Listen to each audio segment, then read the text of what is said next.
The Pollock twins. Mystery. The children who remembered another life. In 1957, two little girls were killed in a tragic accident in a quiet English town. Their parents were devastated, especially their father. Because unlike most people, he became convinced his daughters would come back. Not metaphorically, not spiritually, literally. And 1 year later, when his wife gave birth to twin girls, he believed it had happened. At first, nobody took him seriously. But then, the twins began saying things they should never have known.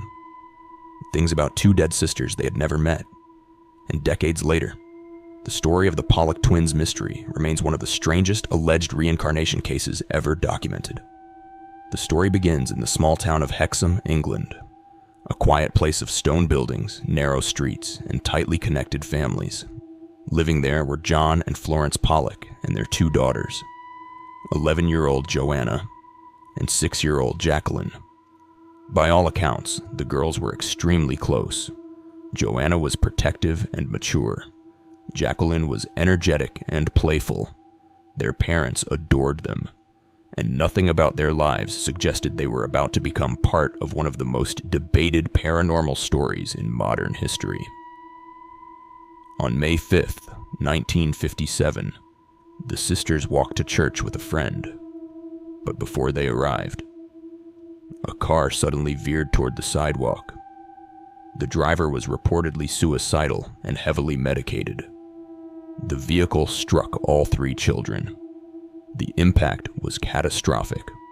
All three died. The Pollock family was destroyed emotionally. But while Florence struggled with grief, John became consumed by a strange certainty.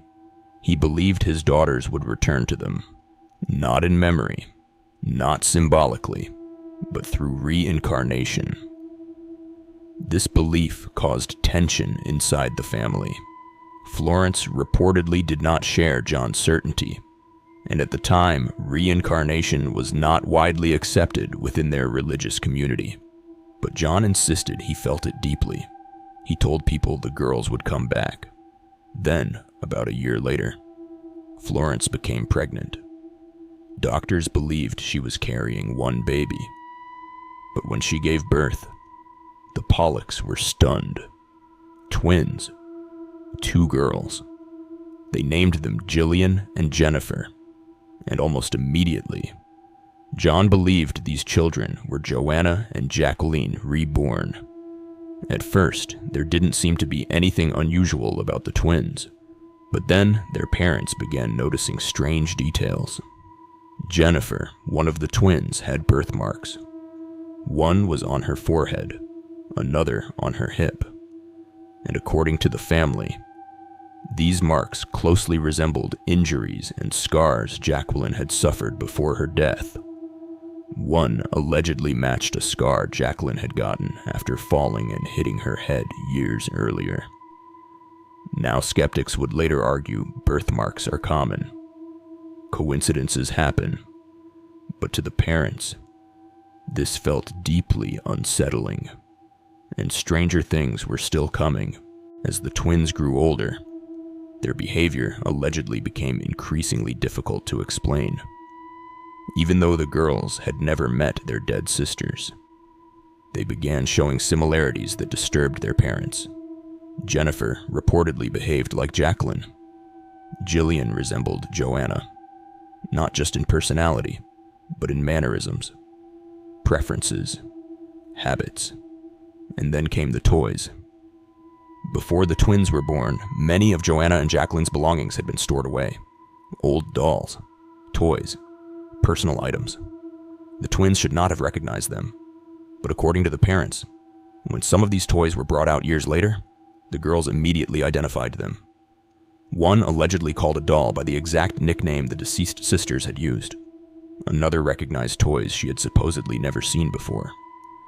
To outsiders, this might sound minor, but to the family, these moments accumulated into something difficult to dismiss, because it wasn't just objects.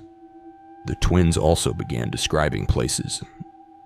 At one point, the family revisited locations connected to Joanna and Jacqueline's lives, and according to the parents, the twins seemed oddly familiar with areas they had never visited.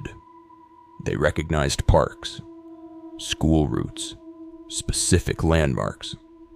One account claims the girls became frightened near a busy road and described memories resembling the fatal accident.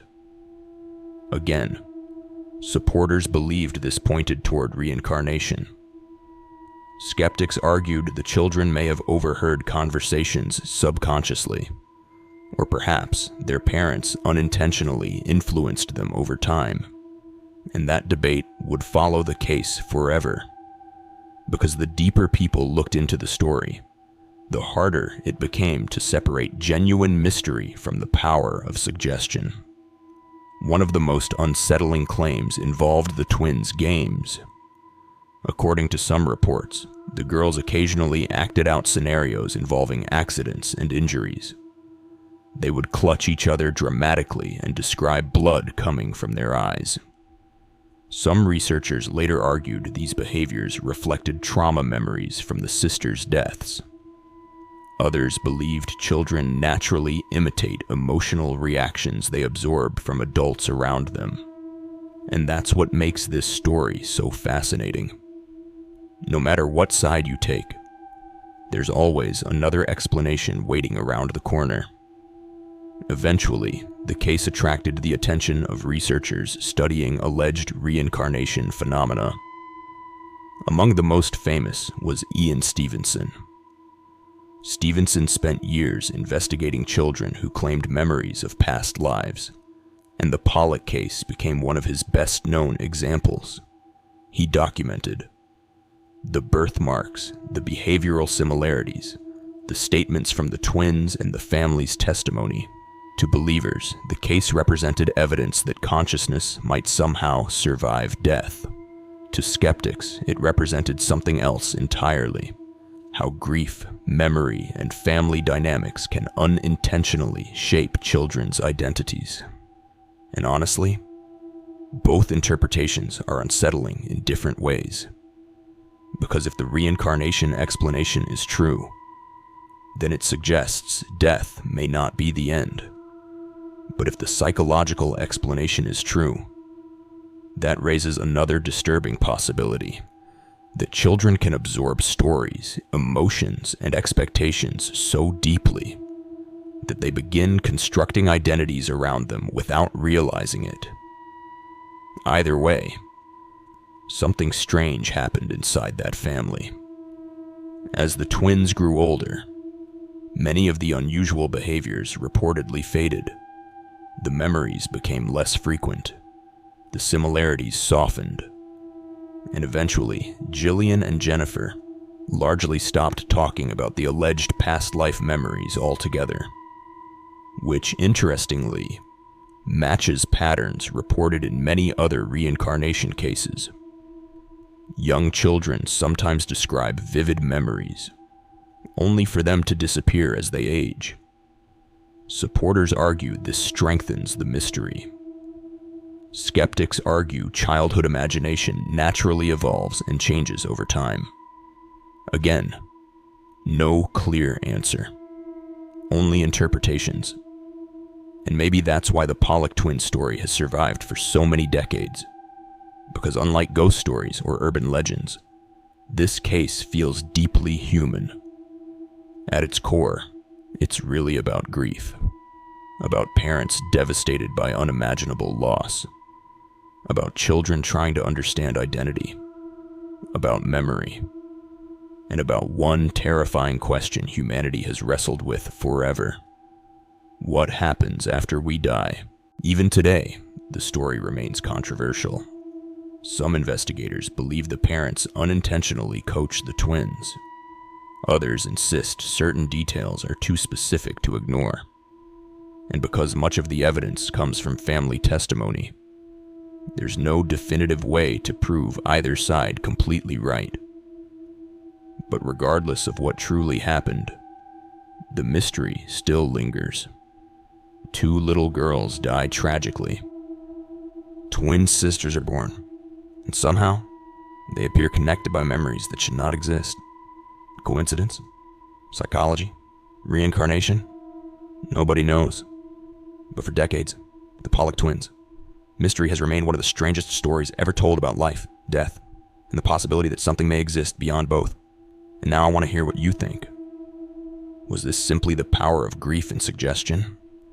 Or do you believe the Pollock twins truly remembered another life? Let me know your theory in the comments. And if you enjoy strange mysteries, unsettling true stories, and cases that blur the line between reality and the unexplained, make sure to subscribe, because the next story might be even harder to explain.